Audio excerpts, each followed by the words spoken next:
Hi, you guys. I'm Tia, and welcome to the NICU Mama Hustle. I know y'all probably wondering, girl, who are you and what do you want? Well, I'm Tia Michelle on Instagram, Tia Michelle on Facebook, and I am a new mom. I'm a new mom. And my story is a little bit different because I didn't have the, I guess if you want to call it, traditional birth and traditional pregnancy. And I'm a NICU mom. I'm a mom of a 24-weeker baby. Well, he was 24 weeks and now he's a healthy 5 months. And I'm making this channel because we don't have a lot of advocacy, especially in the NICU world. It's a very scary, scary place to be. And honestly, I wish I had this information when I was going through this process. I really wish I had someone to talk to. I wish I had someone to confide in. I wish I had someone who knew the ins and outs of the NICU life. A lot of women don't. Um, so that's what this channel is about. I'm a working mom. I am married.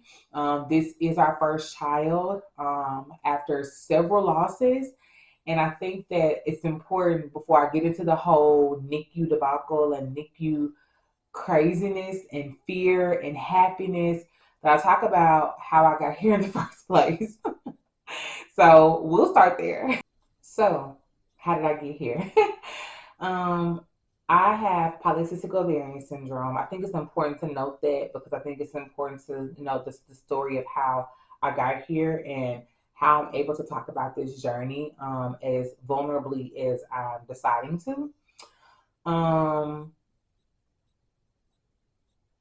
so, after four miscarriages, my husband and I finally got pregnant with our son. It's interesting. We had just gotten married in October. We were planning to start treatment. I actually was getting ready to talk to my doctor about it to see, like, do we do progesterone? Do we do IUI? Do we do IVF? What are our options here? And y'all, I swear to you, you have to take a pregnancy test before you start to get the injections and everything. And on March 13th, the day my late grandmother's birthday, I took a test and I found out I was pregnant.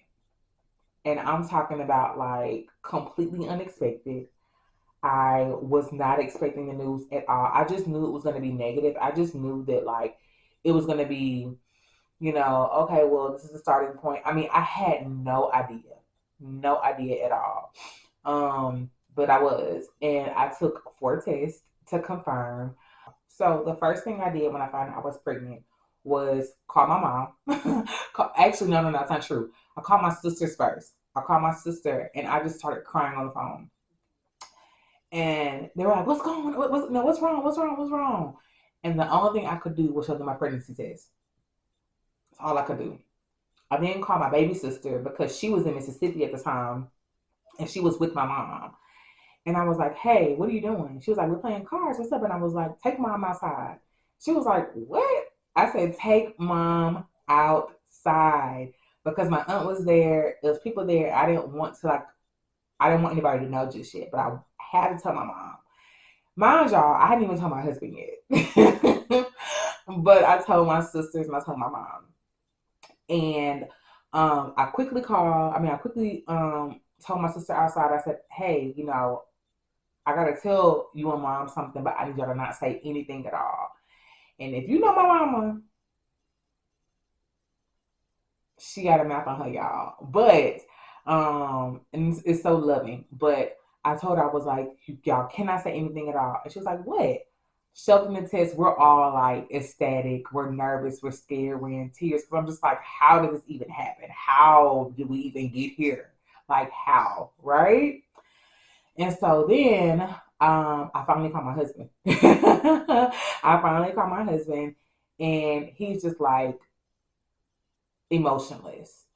And initially, I remember being like, okay, like what's going on? But then as I reflected on it, I completely understand why he was like that because it's scary. And again, we have been here before. And when you have been in a predicament where you hear good news and you find out you're pregnant, then you miscarry, and you find out you're pregnant again, and then you miscarry again. And after so many times, it's like, okay, I can't let myself get excited about this. And so he didn't. And I get it. Honestly, I was only excited because I was just so like, it caught me off guard. But as reality set in, I was like, oh man, this is here we go again, right? And then that evening, I called my dad. He had just gotten off work, and I said, "Hey, Grandpa," and he was so excited. And it was super important to me that my son was born so that my parents could meet him. My dad had been really sick, and it was just really important to me that we were able to have this process, really really work. After that, I immediately called my doctor. And I immediately called my doctor.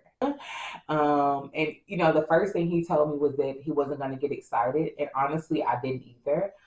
We've been down this road before, and if you know me, like people who know me know that I'm a realist, and that it's not that I didn't want my doctor to be happy for me, but I wanted to keep it real because we've been here before. And no matter how much you pray and you ask God, to grant you these gifts, I also, because I am a scientist by trade, I understand that science, God gifts the scientists with, the ability to make progress on things that, are a part of your journey. And so I knew that that was going to be potential area of risk for me. So I didn't get too excited. But let's fast forward to, 6 weeks later, I'm still pregnant. And 12 weeks later, I'm still pregnant. 16 weeks later, I'm still pregnant. I'm just like, okay, we're here. And then I got to 20 weeks and we found out the gender. We found out we were having a boy. And at that point, both me and my doctor both said, we're really having a baby here. Like, we really are having a baby. And babies are viable typically at 22 weeks. So my only goal was just to get to 22 weeks, get to 22. And if anything happens after that, we can save the baby. Just get to 22 weeks. After 12 weeks, I think we were at 10 weeks when we announced to our family and friends. My husband and I had just moved into our home, and we were already planning on having like a housewarming. And we knew we wanted to announce to our friends then. Our families had known by then, but we wanted to announce to our friends then. And it was just such a special day for us. So we did, y'all. We had all our friends there in April. I'm going to insert some clips here. Yeah.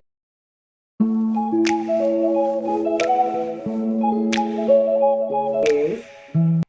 And, it was such a pleasant day. And if you know me, anybody who knows that I am a wine girly down. I'm talking about, I love wine, and I ain't talking about no Moscato, y'all. No tea, no shade. But I'm a girl who likes Pinot Noir. I like Chardonnay. I like a Riesling. I like, my Sauvignon Blanc or Pinot Grigio are my faves. Like, they're my all-time faves. But to know that, so I had like non-alcoholic wine that I was drinking, trying to play the part until we had made the announcement. Because I was just like, oh, people were buying us bottles of wine, and I was just like, I can't drink any of this, right? So luckily, non-alcoholic wine exists, and I was like, okay, I'm gonna drink that.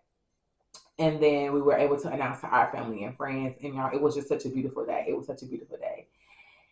And then, we made it. We made it up until the 24-week mark. And, you know, I must say that truly was the scariest day of my life.